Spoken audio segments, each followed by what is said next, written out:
Assalamualaikum, salam sejahtera. Hari ini kita menyaksikan Bicara Naratif Merentasi Laut Cina Selatan untuk bersiaran dari Auditorium P. Ramlee, Kuching, Sarawak. Baiklah, kita masih lagi bercakap mengenai wabak COVID-19 di seluruh dunia ketika ini berperang dengan musuh halimunan ini. Baik negara-negara besar kuasa dunia juga sedang mengalami masalah ekonomi dan juga impaknya kepada rakyat di seluruh dunia, termasuklah di Malaysia. Baiklah, hari ini sebenarnya kita akan bercakap juga mengenai wabak COVID-19, tapi kita memberikan penumpuan khusus kepada negeri Sarawak Bumi Kenyalang. Apakah impaknya kepada rakyat dan juga ekonomi negeri, dan juga apakah tindakan dan juga respon daripada pucuk pimpinan negeri dalam menangani impak kepada negeri Sarawak Bumi Kenyalang ini. Dan kita juga pada hari ini akan melihat bagaimana apakah tindakan kerajaan untuk membantu rakyat Sarawak dan apakah tindakan mereka pasca COVID-19. Saya rasa suka untuk saya perkenalkan tetamu saya pada malam ini, individu paling tepat untuk memberikan suluhan topik pelan tindakan Sarawak untuk COVID-19. Tapi sebelum itu, apa kata kita saksikan dulu infografik yang kami sediakan ini.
Itu dia sedikit infografik statistik terkini COVID-19 di Malaysia. Kalau ikutkan perkembangan terbaru, setakat 29 Mac 2020 pukul 12 tengah hari tadi terdapat 150 kes baru dengan kes di Malaysia adalah sebanyak 2,470 kes dan duka citanya ada pertambahan 7 kematian, menyaksikan secara kumulatifnya 34 kematian. Bagaimana situasi semasa di Sarawak?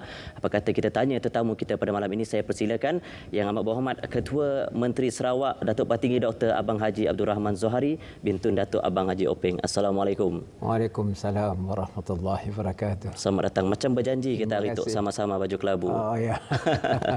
Dan saya faham ketika ini seluruh dunia, Sarawak juga tidak terkecuali berdepan dengan wabak COVID-19.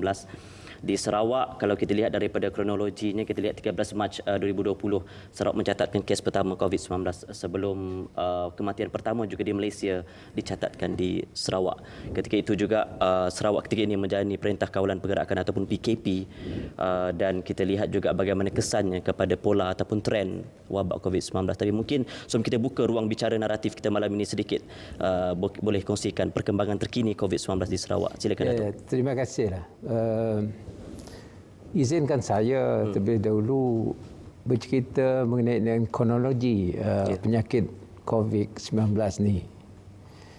Sebenarnya kita tahu bahawa pada bulan Januari dahulu, negara China menghadapi masalah COVID-19, khasnya di Wuhan. Dan ketika itu juga pihak WHO telah mengatakan bahawa ada kemungkinan penyakit ini menjadi contagion, bermakna ia akan merebak. Dari perspektif negeri Sarawak, kita telah mengambil maklum mengenai dengan perkara ini, dan saya telah mengarahkan Jawatankuasa Bencana Negeri Sarawak di bawah pengurusinya Datuk Ahmad Douglas, timbalan Ketua Menteri kita, untuk menilai impak penyakit ini. Dan kita di Sarawak adalah lokasinya di Pulau Borneo. Sudah tentu rasa saya kita boleh memberikan satu pendekatan untuk menjagakan Sarawak daripada penyakit ini. Kita tahulah kita untuk menjaga Sarawak. Jadi lepas itu apa yang kita buat ialah ketika itu juga industri pelancongan kita berjalan dengan baik. Jadi saya telah beri arahan supaya menyekat kemasukan pelancongan ke negeri Sarawak. Para pelancong. Dan dengan itu disebabkan kuasa immigration adalah di bawah kerajaan negeri Sarawak, kita gunakanlah kuasa kita dari sudut immigration. Dan walaupun kita boleh membenarkan mereka datang, tapi kita kawal dengan ketat. Dan dengan itu SOP-nya pula berubah, di mana kita meminta para pelawat kita mengisi special form, borang yang khas, di mana borang tersebut akan memberi maklumat dari mana mereka datang, tempat mana yang mereka telah pergi, supaya kita dapat mempunyai maklumat yang tertentu, sama ada mereka ada melawat ke negeri China atau tidak. Jadi sebab itu kita ketatkan pintu masuk kita, lapangan terbang, dan juga ICQ kita, CIQ tempat kita. Dalam hal ini memang ada orang tak senang dengan pendekatan negeri kita. Nampak agresif. Ada yang menulis surat kepada saya kena diketatkan begitu.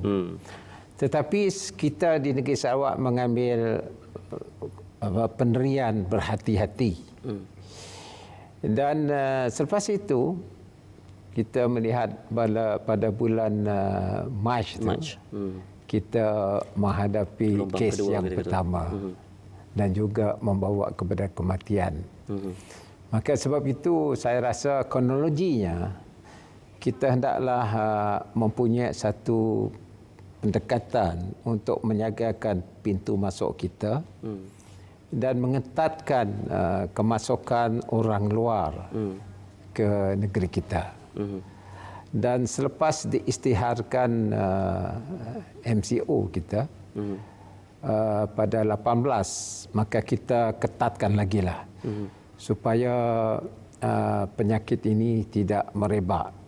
Kalau dalam bahasa kita Sarawak, jangannya merebak ke tempat orang lain lah. Jadi kita jaga, kita ampun. Kerana kita mempunyai sempadan dengan negara jiran dan juga kita mempunyai Laut Cina Selatan. Maka dengan adanya keadaan geografi kita, pendekatan kita ialah selain daripada geografi dan juga kita menghendakkan rakyat menjaga kebersihan diri dan juga kawasan kita masing-masing. Ini kronologinya. Dan dengan itu saya nampak bahawa kita boleh melaksanakan dasar-dasar dari sudut kesihatan supaya kita lebih menjagakan diri kita. Tapi dengan langkah-langkah pencegahan itu pun dilihat terdapat juga penyebaran itu yang berlaku agak cepat. Tapi kalau kita nak bandingkan juga terdapat kluster-kluster penyebaran penyakit itu, kluster tabligh antaranya, konferens di gereja, dan ini pula adakah kluster-kluster ini telah pun dikenal pasti dan cuba dikekang untuk tidak merebak lebih jauh lagi? Ya, kebanyakan penyakit ini adalah imported. Orang yang membawanya. Dan kita tahu bahawa penyakit ini merebak dengan begitu cepat. Kerana human to human. Dari manusia ke manusia yang lain. Begitu cepat sekali. Dan ia tidak boleh dilihat dengan mata kasar. Ini masalah dia. Kalau kita tahu dengan musuh kita yang dapat dilihat yang senang. Boleh nampak. Ini yang tak nampak ni. Sebab itu mangsa yang pertama itu ada datang dari beberapa kluster. Kita ada beberapa kluster seperti disebutkan tadi, iaitu konferens gereja, dan itu ijma' tabligh, dan juga kluster keluarga, dan satu lagi kluster yang ada di Serikei. Dan inilah kluster-klusternya. Apa yang berlaku ialah mereka ini menjadi pembawa kepada COVID-19. Dan ia telah dapat menghampiri generasi yang kedua, generasi ketiga. Dia berpindah-pindah.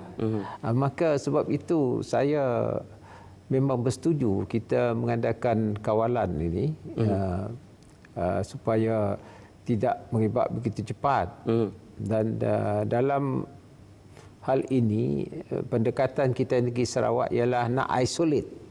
Kita nak pisahkan masyarakat kita yang menghadapi penyakit ini daripada masyarakat umum. Menyentuh mengenai perintah kawalan pergerakan ataupun PKP ini, saya ingin bertanya juga bagaimana kesan PKP ini sejak dijalankan kepada pola penyakit-penyakit COVID-19. Tapi kita nak berehat dulu seketika, Datuk Petinggi. Kembali lagi selepas ini dalam Bicara Naratif.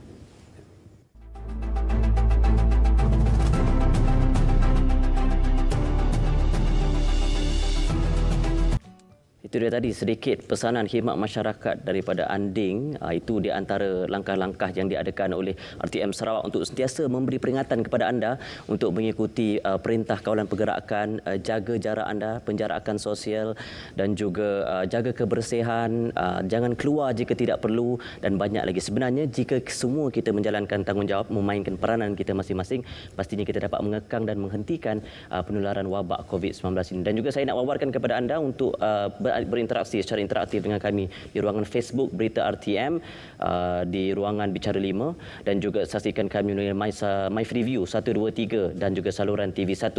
Masih lagi bersama dengan Ketua Menteri Sarawak, kita bercakap mengenai COVID-19.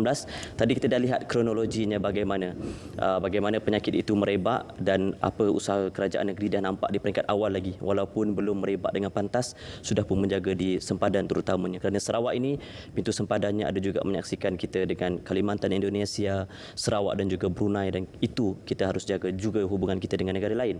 Dan perintah kawalan pergerakan pada mulanya 18 Mac sepatutnya berakhir pada hujung bulan ini, tapi dilanjutkan dengan pengumuman daripada Yang Amat Berhormat Perdana Menteri sehingga ke-14 April. Tapi jika diperhatikan di Sarawak itu sendiri, bagaimana penerimaan masyarakat Sarawak dengan PKP dan juga dari segi pematuhan mereka setakat ini, Datuk? Ya, apabila dia umumkan mula pada 18 hari bulan PKP ini, sambutan pada hari pertama tidaklah begitu memuaskan. Yeah. Mungkin disebabkan itu adalah yang pertama, ada orang yang tak tahu. Tapi nampaknya hari kedua dan hari ketiga kita ada mesyuarat dan kita telah berbincang supaya diperketatkan lagi. Dan nampaknya hari ketiga, keempat, pematuhan tu bertambah. Orang dah patuh dan tahu danger tu, Pak. Jadi ini yang berlaku dan saya mengucap terima kasih kepada rakyat di negeri Sarawak kerana respon dengan kawalan yang telah diumumkan.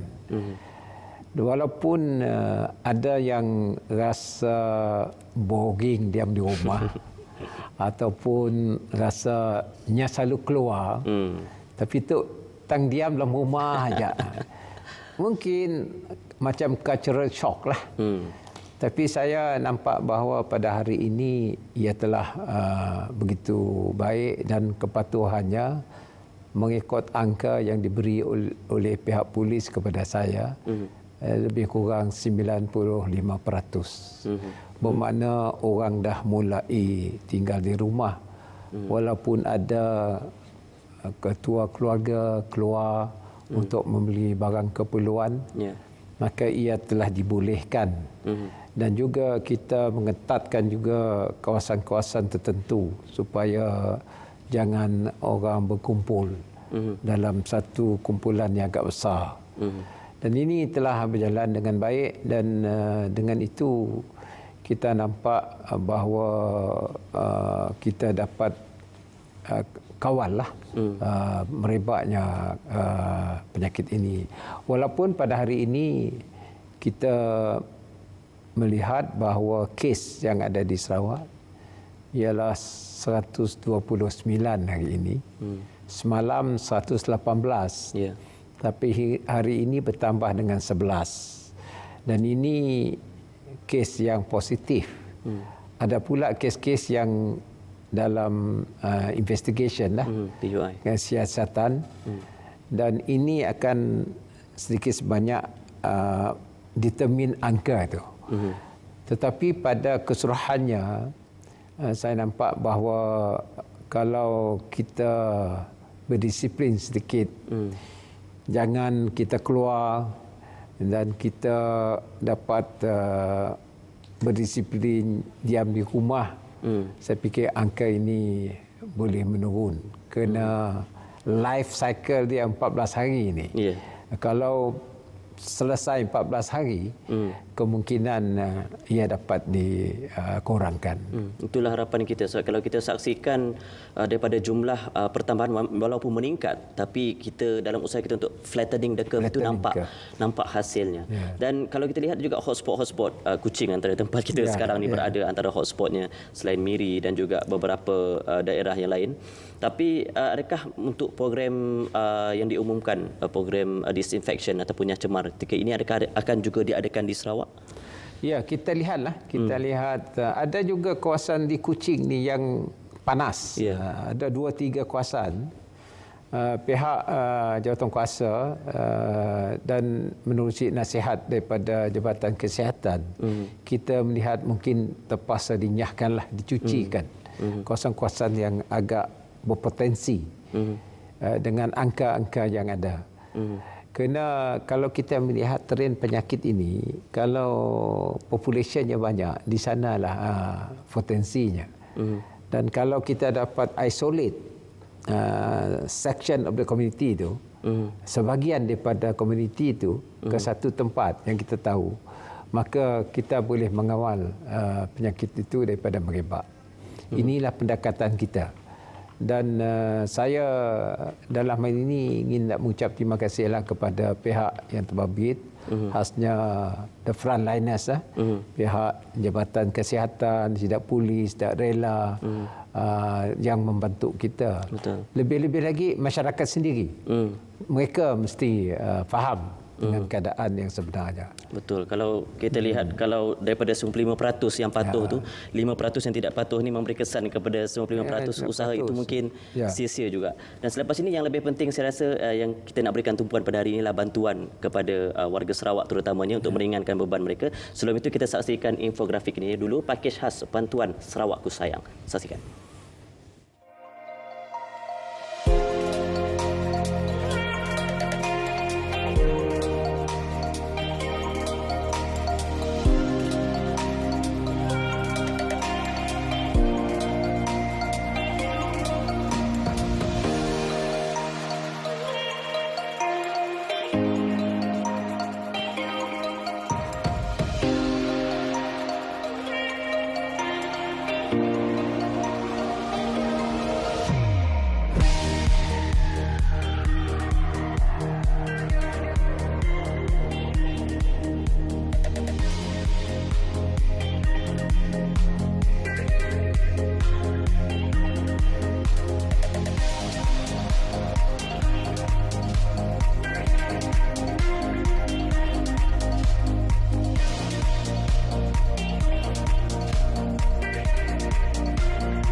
Itu dia suntikan fiskal untuk membantu meringankan beban rakyat dan juga memperbaiki ekonomi negeri Sarawak. Sebelum ini pun diumumkan pakej bantuan prihatin oleh Yang Amat Berhormat Perdana Menteri Malaysia, 250 bilion dan lebih kurang 17% daripada KDNK Malaysia diperuntukkan untuk membantu rakyat Malaysia.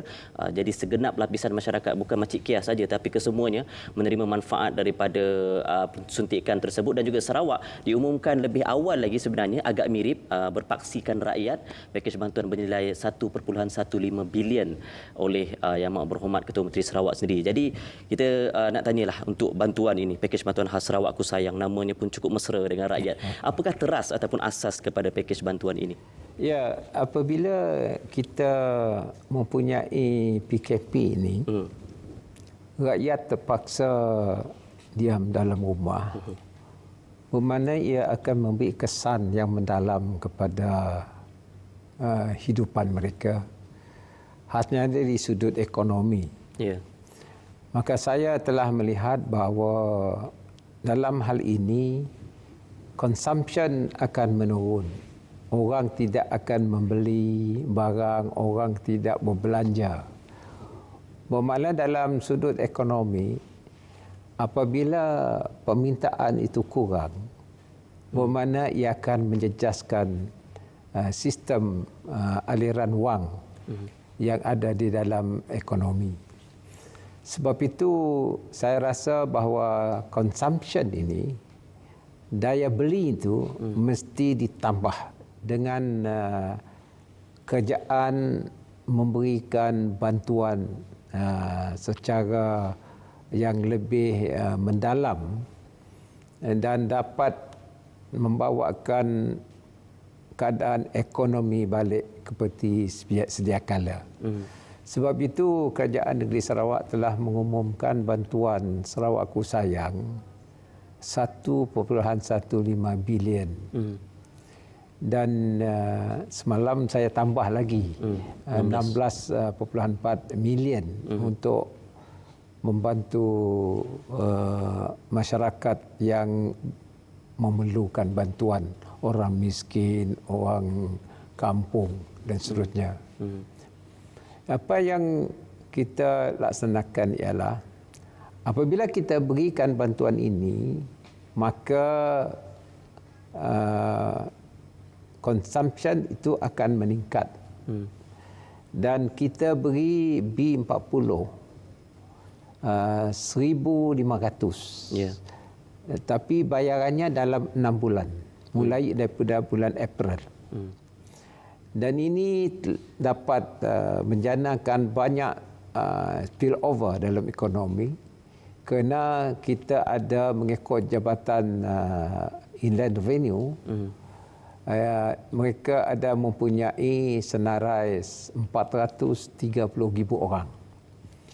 Bermakna dalam hal ini kerajaan memberi bantuan 645 million untuk masyarakat kita ini. Dan nombor duanya, kita mesti menggerakkan SME kita. Ya. Dan pada bajet yang lepas kita telah meluluskan 30 juta. Maka kita tambah lagi 20 juta. Ia akan memberikan suntikan pinjaman kepada SME supaya mereka dapat meneruskan usaha-usaha mereka.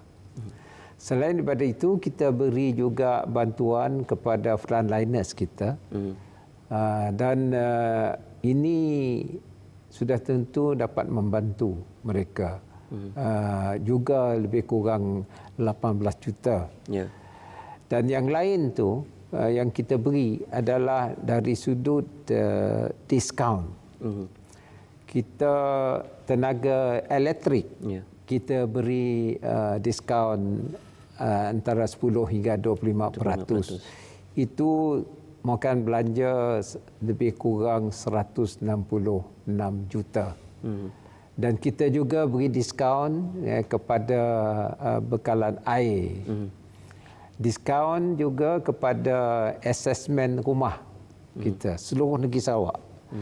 Dan ini sudah tentu mengurangkan pendapatan pihak yang berkuasa, tapi negeri Sarawak akan tanggung. Kerajaan Sarawak akan tanggung. Bermakna dalam hal ini disposal income akan bertambah. Mereka tak payahlah bayar termasuk hawkers license. Tak apalah, kita kasi free sampai bulan 12. Dia tak payahlah bayar itu, dia tak payah bayar assessmentnya, dia ada diskaun. Bermakna di ekstra tu dapat digunakan untuk mereka berbelanja. Jadi inilah dasar fiskal kita. Betul. Kerana selalunya kalau keadaan begini, intervention mesti datang daripada kerajaan untuk injekkan wang di dalam ekonomi kita. Sebab itu kerajaan kita meluluskan 1.15 bilion dalam masa 6 bulan. Tetapi seperti mana kita tahu PKP bertambah lagi 2 minggu, maka saya akan menilai semula sektor-sektor yang harus kita bantu, sebab penjajah kecil akan tidak dapat berniaga 2 minggu lagi. Dan juga banyak sektor-sektor yang lain, umpamanya pengeluaran, supaya tidak menjejaskan mereka yang bekerja. Saya akan lihat perkara ini, walaupun kerajaan pusat di bawah dasar prihatin telah memberi wang kepada mereka, mungkin ada yang tercicir. Maka kerajaan negeri akan membantu yang tercicir ini. Saya akan nilai semula apa yang harus kita beri kepada rakyat, dan selepas 6 bulan ini kita lihat bagaimana impaknya. Dan kalau impaknya positif, mungkin ekonomi kita akan menjadi normal. Dan ini adalah tanggungjawab kita sebagai kerajaan. Dan alhamdulillah setakat ini kita adalah cara-cara kita untuk membantu rakyat yang terjejas ini. Itu yang kita harapkan sebenarnya. Sebab kalau kita lihat COVID-19 ini memberi kesan kepada ekonomi yang pelancongan memang antara yang terjejas teruk, dan juga sektor-sektor industri kecil dan sederhana, peniaga IKS juga ramai yang terjejas. Jadi melalui suntikan fiskal ini diharap dapat membantu mereka memulihkan perniagaan, mencari, kita katakan, untuk memulihkan semula keadaan ekonomi mereka. Saya ingin nak buat satu penjelasan. Yang saya umumkan itu adalah short term. Jangka pendek. Itu adalah jangka pendek. Tapi jangka panjangnya, memang kerajaan kita telah mempunyai projek yang besar yang sudah tentu dapat memberikan kegiatan ekonomi yang memberikan growth yang baik. Antaranya saya telah mengumumkan lebih kurang 12 bilion dalam masa 3 tahun ini, termasuk jalan pesisir, jambatan, lepas tu bekalan elektrik, bekalan air luar bandar. Kalau jalan pesisirnya 6 bilion, bekalan air dan elektriknya 5 bilion. Kita ada RTP lebih kurang 400 juta. Dan kita ada pula projek rakyat 300 juta. Yang satu lagi, kita nak membaiki sekolah daif, di mana kerajaan Sarawak telah memberi 1 bilion untuk kerajaan pusat membaiki sekolah kita. Ini semuanya akan memberi kesan kepada ekonomi kita. Ini jangka panjang. Ini yang ingin saya sentuh sekejap lagi, sebab bagaimana kesan untuk jangka panjang. Kita perlu juga pulih selepas ada COVID-19, tapi kita nak berjeda dulu seketika, kembali lagi selepas ini dalam Bicara Naratif.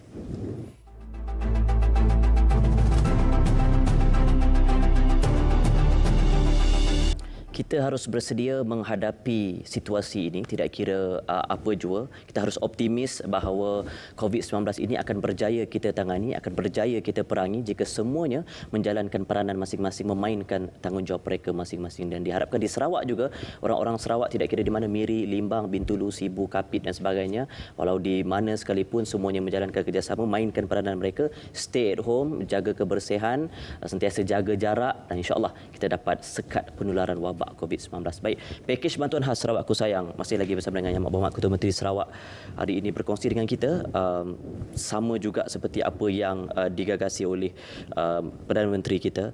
Semuanya harus diberi bantuan, tidak kira peringkat bawah, pertengahan ataupun tinggi. Mereka peniaga juga diberi bantuan. Dan tadi menyentuh mengenai bantuan yang juga meliputi frontliners, barisan hadapan kita. Mereka inilah yang berjuang siang dan malam, ada yang tidak tidur, ada yang meninggalkan keluarga untuk berdepan dengannya. Itu saya rasa satu bantuan yang disambut baik oleh rakyat Sarawak.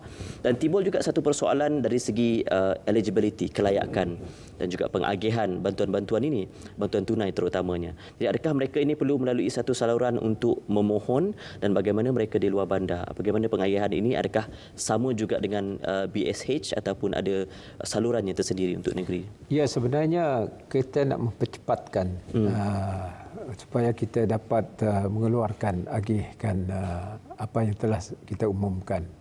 Maka kita gunalah sistem yang ada sekarang ini, yang digunakan oleh Kerajaan Persekutuan melalui Jabatan Senarai di Jabatan Inland Revenue.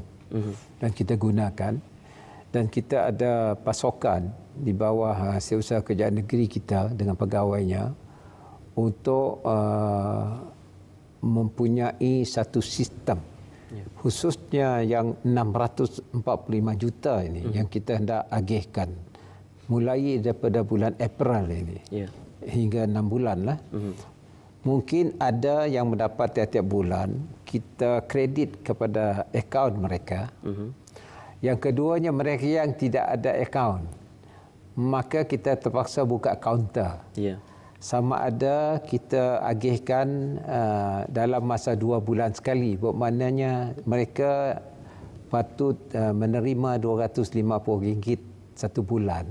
Mungkin kita agihkan tiap-tiap 2 bulan, 500 dalam masa 6 bulan mengikut keadaan. Kalau mereka tidak ada akaun. Kalau yang ada akaun, senanglah, kita kredit saja. Kredit masuk akaun saja. Kepada mereka yang orang kata digitally literate, dia guna Sarawak Pay. Masuk akaun Sarawak Pay. Ini semua cara-caranya yang akan diputuskan oleh jawatankuasa yang diperusi oleh Setiausaha Kerajaan Negeri. Dan saya harap dalam masa 6 bulan semua dapat menerima 430. Yang lain tu adalah allowance insentif. Macam PDRM, dia ada anggota 3,000 lebih, 3,300. Mereka mendapat RM200 sebulan. Begitu juga Angkatan Tentera, begitu juga Immigration. Dan juga pihak frontliners daripada kesihatan, dia 300 sebab mereka berhadapan di tempat mereka bekerja. Jadi inilah insentif-insentifnya yang akan kita beri. Dan untuk pinjaman SME, kita telah meminta Kementerian Trade kita di bawah Datuk Ahmad Orang Tengah untuk menilai bagaimana kita memberikan pinjaman SME menerusi SCDC dan juga Agrobank. Dan inilah salurannya. Ini yang telah kita tetapkan dalam bantuan 1.15 bilion. Yang lain tu umpamanya yang saya umumkan semalam, saya nak tambah kepada mereka di bawah Jabatan Masyarakat, Kemajuan Masyarakat, akan diselaraskan oleh Datuk Seri Fatimah. Mereka akan mengeluarkan bahan-bahan makanan yang dikendaki khasnya dalam bandar dan juga luar bandar. Masalah rangkaian makanan ini juga penting untuk beri kepada masyarakat luar bandar. Betul, sebab timbul kegusaran juga sebab bila dipanjangkan Perintah Kawalan Pergerakan PKP ini sehingga 14 April, kita tidak tahu diharapkan sehingga itu saja, tapi ada kegusaran juga timbulnya mungkinkah berlaku kekurangan bekalan makanan di kawasan-kawasan bandar dan luar bandar. Bagaimana kerajaan negeri memastikan isu ini tidak ditangani dengan segera? Saya telah membentuk satu jawatankuasa kecil di bawah Datuk Ahmad Orang Tengah, Datuk Seri Fatimah dan juga pegawai-pegawai kerajaan, termasuk di peringkat bahagian dan daerah. Kita ada juga jawatankuasa bencana dan kita telah melantik beberapa ahli wakil rakyat kita untuk menjaga tempat masing-masing, dan mereka boleh menjadi saluran untuk kita membekalkan bahan makanan kepada kawasan-kawasan di luar bandar. Umpamanya kalau di Miri, kita ada wakil rakyat di Miri yang akan melihat di kawasan Berio, Long Lama, banyak di sana, supaya mereka dapat bahan makanan. Yang satu masalahnya logistik. Kerana ketika ini kita tidak ada boat express, lori tidak ada lori, maka kita memerlukan bantuan daripada pihak bomba dan juga Angkatan Tentera untuk membekalkan, sama ada menggunakan helikopter Kalau kawasan di Batang Rajang macam di Song, di Kapit, ya, kita gunakanlah mungkin helikopter dan juga kenderaan. Kerana Song boleh didatangi daripada Sibu. Umpamanya lah.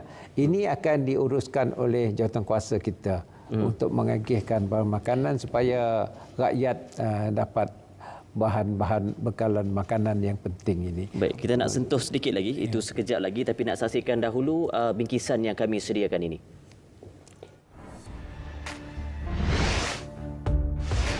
Nyeman Nuan dipinta diau ke diri dalam rumah. Nuan nak tahu nak diau bak dalam rumah aja.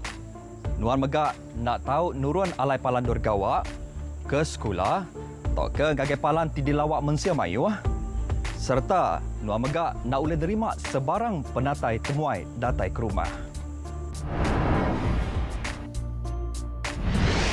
Nyemak Nuan bising asai ke diri bisi batu atau ke tabin, Nuan boleh minta buah rundiang ngena telefon.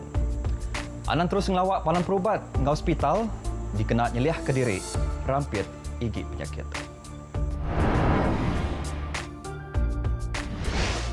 Nyemak Nuan dipinta diau ke diri bak dalam rumah atau ke bak dalam bilik, tentu ke bisik jalai angin masuk ke dalam bilik serta tentu ke pintu rumah semampai ditutup.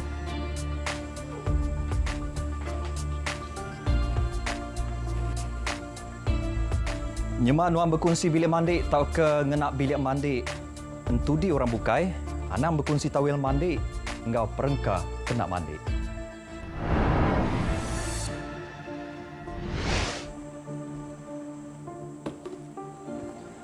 Uras atau ke sampah, nak tahu nak ngenak 2 lapis plastik, antik Nuan ditemu positif COVID-19. Lalu sampah tu dekat dibuai ke bukai.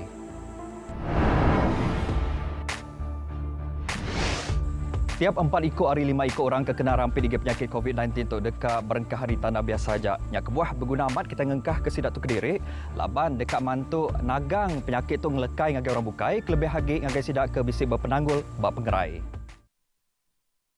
Itu dia tadi pesanan khidmat masyarakat daripada Buma dalam bahasa Iban, etnik majoriti di Sarawak. Di antara mesej-mesej yang disediakan oleh RTM Sarawak, semua peringatan telah pun diadakan. Seri Paduka Baginda Yang di-Pertuan Agong, Yang Amat Berhormat Perdana Menteri berikan peringatan, juga menadah tangan berdoa untuk kita. Diharapkan kita sebagai rakyat ini mainkan peranan kita, stay at home dan kurangkan risiko jangkitan wabak COVID-19. Masih lagi bicara naratif malam ini, semakin rancak perbualan bila berbicara mengenai suntikan fiskal ini, bantuan kepada mereka terutamanya rakyat yang berpendapatan rendah, kerana di akhirnya nanti seperti mana yang Datuk Pati cakapkan tadi, mereka yang berada di Song bergantung pada bot ekspres di Bario, di Long Lama dan sebagainya, di Belaga, mereka ini perlukan pengangkutan. Mungkin masalah tu tidak sama dengan di bandar, tapi bila tiada pengangkutan tidak sampai barangan itu ke selling point mereka, tempat jualan itu. Kerana di akhirnya nanti yang penting adalah makanan di atas meja, food on the table. Jadi seterusnya pula kita nak operasi kedai ini, kedai ataupun organisasi-organisasi perniagaan terutamanya 7 pagi sehingga ke 7 malam. Sekarang ini berkuat kuasa. Jadi apa signifikan di sebalik arahan ini dan apakah industri yang diberikan pengecualian untuk operasi 7 pagi hingga 7 malam ini, Datuk? Ya, kita telah membuat keputusan supaya semua operasi ditutup antara 7 malam hingga 7 pagi. Dan ia boleh berbuka daripada ke 7 pagi lah. Kerana ada juga kegiatan-kegiatan ekonomi kita. Orang pergi keluar, orang nak beli sayur, orang nak beli barang. Ya? Jadi kita bukalah ruang kepada mereka. Tetapi janganlah keluar begitu banyak dalam kumpulan. Kerana kita bukan curfew. Kita hanya mengawalkan pergerakan. Jadi bermakna apabila kita buka tu untuk industri-industri yang penting ataupun kedai-kedai yang agak penting lah. Khasnya bekalan makanan. Yang lain tu tidak berapa penting rasa saya. Yang ini penting supaya tidak terputus belanja dapur. Terputus. Yang sentiasa ada. Sebab kita buka ruang ini. Dan yang lain tu kita mesti ketatkanlah. Kerana pentingnya kita nak putuskan rangkaian Jangkitan. kuman ini, COVID-19 ini, kita nak putuskan. Yang ini lebih penting. Kerana kalau kita balik kepada keadaan sedia kala, dah tak ada masalah lah. Hanya yang kita tak kalah bagaimana kita nak kata orang menguatkan keadaan ekonomi kita. Termasuk di kampung, di rumah panjang, di kampung-kampung kita. Sebab itulah kita rasa waktu tu, cakap Sarawak lah. Waktu tu kita di Sarawak tu mesti jaga kita pun. Kerajaan negeri Sarawak akan sentiasa memikul keutamaan. Kedak ni jaga kita pun tu. Alhamdulillah ketika tu saya rasa kita boleh buat keputusan kita pun. Kalau kita bandingkan, saya umumkan lebih awal bantuan. Bukan saya ngatasi ngenang kerajaan pusat, terima kasihlah. Tapi takut-takut lambat. Jadi kita terpaksa jaga kita pun dulu. Saya umumkan awal. Bukan kita nak banding. Saya minta maaf, janganlah banding saya dengan negeri-negeri lain. Kerana negeri kita begitu besar. Kalau kita banding sinunya sebuah negeri, kita agak bahagian. Equivalent tu sebuah negeri. Jadi sebab itu, dari perspektif Sarawak, cara kita berlainan sedikit. Cara kita berlainan. Dan insya-Allah ketika ini saya rasa saya dan rakan-rakan saya dalam Kabinet Sarawak dan juga rakan-rakan kita yang lain, pendekatan kita berbeza sikit daripada Kuala Lumpur. Dan kita bersyukur kepada Allah Subhanahu Wa Taala, rezeki kita ada dan kita agihlah rezeki ini untuk rakyat. Dan saya jangkakan bahawa apabila kita urus ekonomi kita dengan baik, dengan sumber kita urus dengan betul, insya-Allah ekonomi kita akan balik semula. Tetapi yang penting ni kita lawanlah COVID-19 ini. Ini yang penting. Tapi segenap pelusuk kita berlawan dengan COVID-19 ini pun ada juga yang mengambil kesempatan dengan menyebarkan berita palsu, dan ada beberapa berita ini cukup pantas bergerak. Saya rasa lebih pantas bergerak daripada berita-berita RTM, dan ini yang saya akan tanya sekejap lagi, tapi kita nak rehat dahulu seketika. Kembali lagi dalam Bicara Naratif selepas ini.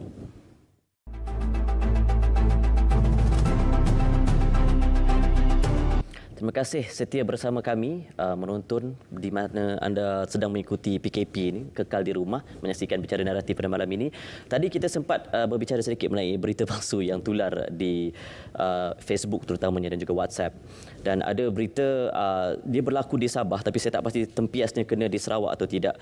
Kena makan telur rebus sebelum jam 12.30 malam. Ada lagi berita seperti itu. Maka berduyun-duyunlah mereka merebus telur ketika malam itu. Dan di Sarawak juga saya tak pasti tempiasnya kena atau tidak ke sini. Tapi ada juga berita yang baru-baru ini lockdown di kampung-kampung tertentu di Sarawak. Saya rasa saya kurang faham mengapa perkara ini berlaku. Menyebarkan berita palsu seolah-olah ia langsung tidak membantu situasi ketika ini. Di peringkat kerajaan pusat, di peringkat persekutuan ada langkah-langkah mereka menerusi SKMM dan PDRM juga. Di peringkat kerajaan negeri pula, apakah langkah-langkah untuk mengatasi perkara ini? Ya, kita memang memantau perkara-perkara ini sebab orang yang menggunakan sosial media ini, internet ini, ada orang yang ikhlas, satu kumpulan. Ada pula kumpulan kedua yang sengaja membuat berita-berita gini. Entertainment lah. Kira-kira hati. Kira-kira hati. Ada yang ketiganya mungkin orang tu sentiasa salah. Ini kumpulan-kumpulan. Jadi nasihat saya, ignore ajalah. Nak ke Datuk, dengar apa yang dikeluarkan oleh pihak-pihak yang berkuasa. Saluran kita macam RTM, saluran media yang boleh memberi nasihat, dan juga saluran yang diberi kuasa oleh kerajaan. Kita dengarlah yang itu yang betul. Macam-macam teori dengar saya. Kini tu, pelik-pelik je cerita. Jadi bermakna ada yang bukan doktor macam doktor. Jadi ini yang berlaku hari ini. Jadi orang pun kadang-kadang betul ke tak? Betul ke tak? Ini masalahnya. Tapi saya rasa nasihat saya, dengar sajalah apa yang dikeluarkan oleh yang berkuasa. Kalau medianya macam RTM yang ada kuasa untuk menghebarkannya, ataupun kita ceklah dengan mereka-mereka yang ada sebelum kita menyebarkan. Yang masalah dia tu macam COVID-19 juga. Satu start, yang lainnya forward. Jadinya pun berjangkit-jangkit. Jadi kita ada penyakit lain juga. Jadi kita terpaksa kawal penyakit tu. Tapi saya berharap semua rakyat kita berdisiplin waktu tu, kerana ialah masa depan kita, keluarga kita dari sudut kesihatan. Daripada sudut ekonomi, insya-Allah saya dan rakan kita dah belajar dulu daripada SARS. Dan saya rasa di dalam teori ekonomi lah, kalau ada recession ataupun keadaan yang tidak menentu begini, kerajaan akan intervene. Jadi fiscal policy kita mesti baik. Dan juga membantu sasaran rakyat kita. Ini yang saya laksanakan. Dan seterusnya, waktu susah ada caranya, waktu senang lain caranya. Kita jangan waktu senang jangan boros. Sebab itu orang kata tidak akan matahari sampai ke petang. Mesti ada hujan, takut hari hujan. Jadi inilah masanya kita gunakan apa yang ada pada kita. Dan kalau keadaan dah baik pulih, kita rancaklah ekonomi kita dan kita tingkatkanlah simpanan kita. Jadi ini sepatutnya cara kita menguruskan ekonomi kita. Apa persediaan Sarawak pasca COVID-19 ini? Pastinya rakyat Sarawak terutamanya menantikan seronok kita dapat insentif-insentif ini, tapi di akhirnya nanti ekonomi negeri juga harus pulih ke arah kita matlamat negeri maju berpendapatan tinggi 2030. Apakah langkah ataupun langkah-langkah proaktif Sarawak itu kita memang sudah ada roadmap hingga ke tahun 2030. Yang itu akan terus berjalan. Yang kita buat hari ini adalah short term, jangka pendek untuk membantu rakyat. Tetapi dalam keadaan yang sedemikian, apa yang perlu ialah kita pulihkan consumption kita. Di samping itu kita laburkan juga investment kita dalam perkara-perkara yang strategik, termasuklah bangunan sekolah, jalan raya, bekalan api, bekalan air. Ini akan memberikan impak kepada ekonomi kita, termasuklah pertanian, pelancongan dan seterusnya selepas COVID-19 ini. Kita mesti ada apa dikatakan pendekatan roadmap yang strategik selepas ini. Dan insya-Allah bagi negeri Sarawak, kita akan memikirkan sesuatu yang baik untuk negeri Sarawak. InsyaAllah kita jaga negeri Tampun dulu. Kita fokus negeri Tampun. Nak cita-cita orang lain sibuk dia dengar dulu. Fokus saja. Fokus betul-betul demi untuk rakyat kita. Inilah apa yang diambil, pendirian diambil oleh saya dan rakan-rakan saya. InsyaAllah sama-sama kita dapat saksikan juga kerajaan negeri begitu proaktif, tidak menunggu untuk memberikan satu-satu bantuan ataupun menjalankan satu tindakan ekonomi terutamanya. Baik, kita di 1 minit terakhir ini terasa sebenarnya lebih sejam masa kita bersama hari ini untuk titipkan sedikit pesanan dalam masa Sarawak pun sidahal kepada warga Sarawak terutamanya masa mereka sedang berada di rumah ini, sabar, boring-boring orang madah, apakah yang harus dilakukan, apa yang boleh mereka bantu untuk Sarawak terutamanya dalam wabak COVID-19 ini.